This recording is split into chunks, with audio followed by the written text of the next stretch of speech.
Hi there and welcome to Logic Language Learning. So I teach French and English online, and if you look underneath all the videos you will find my contact details, how to speak to me on Skype, how to have lessons on Skype, and basically everything we're going to be doing today written out in a nice easy form.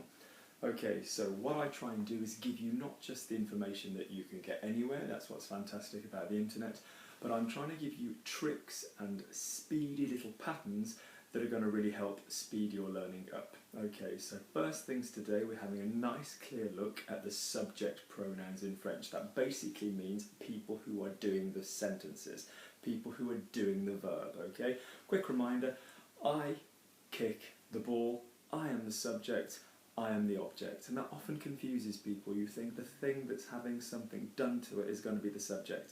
It is going to be the subject, actually the other way around. Okay, so there will be a pronunciation video, but let's just quickly have a look at how we're saying some of these and where they all come from. Okay, so everything is underneath written in far better handwriting than I'm capable of in these videos.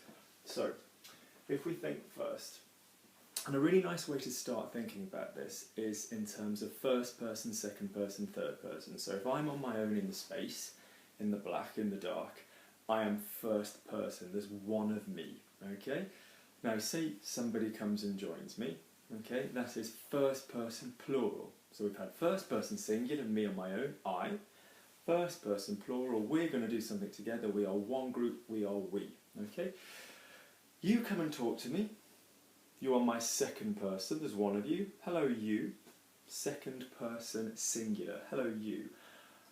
Two of you come and join me, hi you guys, or y'all as you sometimes hear in America.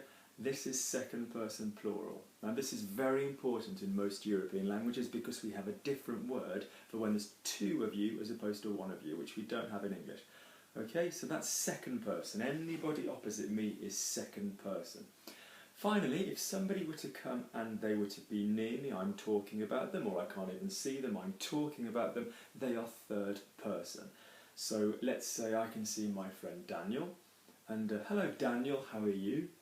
I'm then not looking at Daniel, I'm looking away, and I say, hello Daniel, he's gone, oh, he has gone. So he's a third person, I'm not talking to him. The minute I talk to him, hello Daniel, how are you? Finished, okay? Let's say they. So my parents, they live, third person. So your third person is somebody you're never ever speaking to. So basically we have two of each. We have two first people, I and we. We have two second people, we have you and you plural. We have two third people, he and she singular, or they plural. Okay, so let's have a quick look at how this works in French. So I is going to be je. So have a look down below, say it with me, je. Okay, now the letter E in French is either going to be an A above the line or an E below. So give me your best Homer Simpson impression, give me your best adolescent. It's coming from here, je, okay? Next up we have you. Now this you, can I just stress with I by the way, that if your verb begins with a vowel, this je is going to be just a J and an apostrophe. So for example, I have would be j'ai, this links, as we will see in later videos. So you, normal you, somebody you're friendly with, somebody that you is possibly your own age, somebody that you're comfortable with, is tu. So can we have a look at this word, tu, okay? Now, in French again we have a choice to make. We have u, which is a top lip, posh lady, u, okay? And later on we're going to see ou, which is ooh, ooh, like a monkey, or ooh, isn't that lovely, ooh, ooh, okay? So, I, je, you, tu, okay? Not to be confused with the people that come at the end of the sentence, which we will do in another video, which is toi, which you might have heard of, toi, okay? Moi, toi, different, okay? So, tu, okay? Next up we have il, and can I remind you in French that we're really looking to find the vowel, we're really looking to find that open mouth, the air coming out. So not je, tu, il, but je, tu, il, okay? Next up we have elle, yeah? A word most of us have heard before, it's a name, it's a magazine. Okay, elle, she. can I stress with both of those that you can use them for it?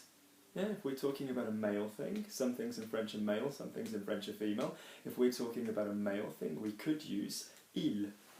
Yeah, we could use elle for a female thing, okay? So, nous is us, but we with a verb at the beginning of the sentence, we, okay? So look at that N-O-U-S, so you have O-U instead of top lip U, so do you think that's going to give me the posh lady U or the OO? It's going to give me the monkey, it's going to give me the OO, okay? Nous, okay? If you had nous, is actually naked in French, which we don't want to be saying, not all the time, maybe sometimes. So, en is a very important word, okay? And this is we in a simpler, cheekier sense, okay? It's completely good French, it's completely usable. So if somebody asked me what we were doing this weekend, I can answer using nous, nous allons, or I can answer using on va. It does also get used for one does one's best kind of thing, but the point is, all the verbs, as you're going to soon see, are much easier when we use en, so don't forget it as well, okay? Then we have our very formal you. Now this is for somebody you've not met before, somebody you're working with, or somebody you're being very formal with, who you are maintaining a level of respect. Okay, so somebody your own age, if you're kind of 20, 25, I would possibly not even bother with this, but somebody much older, it's absolutely normal. And when you are an English speaker and you spend time in France or Canada, or any French-speaking country, they don't really expect you to remember this, so it's quite nice if you could actually pull off using the right formal tone. So again, we've got V-O-U, so are we going to have vu or vous? Vous, well done, because vu is seen, yeah, or the view. This is also for plural, so even if there are a load of kids, they're making a right mess outside my house, they're absolutely vile. We don't give them any respect at all. Or you, it's still going to be vous. Okay, vous is the plural. So I want you to think with your hands, it's either going to be formal or plural. Formal, yes sir, or plural. Plural simply because in numbers, even if they're vile, even if we've got no respect for them. Okay, so next up we have il. Now il is they, and like we mentioned with he and she, we have two forms of gender. We have male and female. So they can be il or it can be elle. Okay? Now let's have another little look quickly at the pronunciation. Je, tu, il, elle, nous. Now why aren't we saying nous? Why are we not saying nous? Because as we've mentioned before, okay, in French we don't pronounce, most of the time, we don't pronounce a letter if there's not a vowel. A vowel is A-E-I-O-U. So we don't pronounce a letter if there's not a vowel after it. So for example, if I have Paris, the country, pardon me, the city, I'm not going to say Paris, am I, or Paris, like in English. Okay, if I have Parisien, which is somebody from Paris, I'm then going to say Parisien. I'm going to sound this letter. Okay, so for the moment, we'll talk about that when that happens, but for the moment, if I see nous, or I see vous, or I see il, or I see elle, there are no vowels after these letters, which basically means they're silent as far as we're concerned. Notice how il, he, and il, they sound identical. Absolutely identical until we start putting vowels after them. Okay, so one more time. I, je. You, tu. He, il. She, elle. We, nous. You, vous. They, il. They, elle. Okay? Now if you move straight on to the next video on how to do basic verbs, we're going to be using these and putting these together. Okay? Thank you very much.